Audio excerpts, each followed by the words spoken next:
Viral ngayon ang isang wannabe mathematician. Mathematician. Pusa na, malalaman natin. Aliw na aliw kasi yung mga netizens natin sa isang pusang nakisit-in sa tutorial sa math classes. Eh kasi nagmukha siyang sobrang invested sa lesson. Tingnan nga natin. So x squared plus 3 equals 3x squared.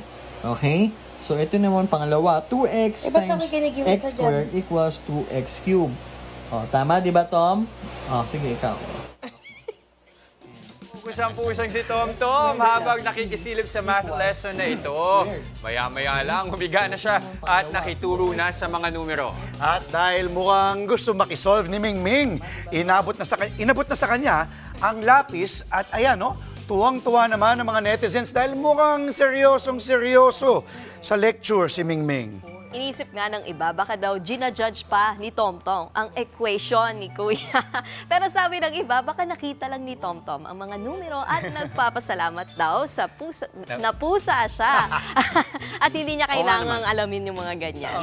Mga kapatid, Jess De Los Santos po, huwag magpauli sa mga umaaksyong balita at napapanahong issue sa bansa. Para sa mas malawak na balitaan, mag-subscribe at mag-follow sa social media pages ng News 5.